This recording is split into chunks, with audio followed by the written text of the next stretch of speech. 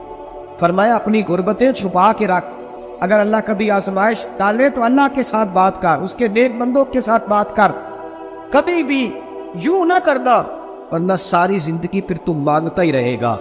تو یا رسول اللہ کیا کریں؟ فرمایا تو دینے کا ارادہ کر، اللہ بھی تجھے مالا مال فرما دے۔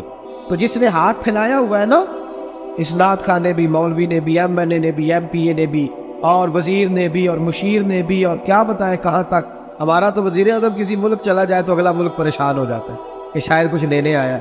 جن کو آج یوم پاکستان ہے، پاکستان مانگنے کے لیے نہیں بنا تھا، یہ دینے کے لیے بنا، یہ تو دینے کے لیے بنا تھا۔ یہ تو وہ سلطنت بنائی گئی تھی جو درویشوں نے قائم کر دی، اور اس ملک کو بھکاری بنا دیا ہے۔ لیکن ہم پھر بھی مایوس نہیں، یہ مٹی بڑی حسین ہے، انشاءاللہ تعالیٰ یہاں سے ایسے پھول کھلیں گے کہ ساری دنیا کو خوشبو جائے۔ اس دھرتی سے انشاءاللہ تعالیٰ ایسے درخت اگیں گے کہ سارا زمانہ سائے میں بیٹھے گا۔ میں دور نہیں نکلنا چاہتا۔ تو ایک رزق کی تنگی کا معاملہ یہ ہے کہ ہم مانگتے ہیں۔ کچھ لوگ اس لیے بھی کسی سے سوال کر لیتے ہیں کہ کوئی کہے نا امیر بڑا ہے، سوال شادی کا موقع آتا ہے تو 2-4 دوستوں کو فون کر لیتے ہیں، پھر رشتہ داروں کو بتاتے پھرتے ہیں کہ میں نے تو قرضہ پکڑ کے نکاح کیا، قرضہ پکڑ کے رجسٹری کرائی ہے، تاکہ لوگ، تو جب تو ایک دفعہ مانگ لیتا پھر ساری زندگی تیری مالی مشکلات حل نہیں ہوتی۔ ایک وجہ یہ ہے۔ اب آئیے ان پریشانیوں کے کچھ روحانی علاج ہیں۔ ایک بات عرض کروں، سورہ طلاق 2-3 نمبر آیت کی عرجہ کی تلاوت کرے۔ رب کریم نے فرمایا وَمَن يَتَّقِ اللَّهَ يَجْعَل لَّهُ مَخْرَجًا، فرمایا جب تو اللہ سے ڈرے گا تو اللہ ہر مشکل سے نکلنے کا تجھے رستہ عطا فرما دے گا۔ اور کیا خوبصورت انداز ہے قرآن مجید کا، اور ہم نے اس کا لاکھوں بار تجربہ کیا، 20 اور سینکڑوں بار یہ چیز ذاتی طور پر پریکٹیکل سے گزری۔ اللہ نے فرمایا ہر مشکل سے نکلنے کا راستہ بھی دے گا، وَيَرْزُقْهُ مِنْ حَيْثُ لَا يَحْتَسِبُ،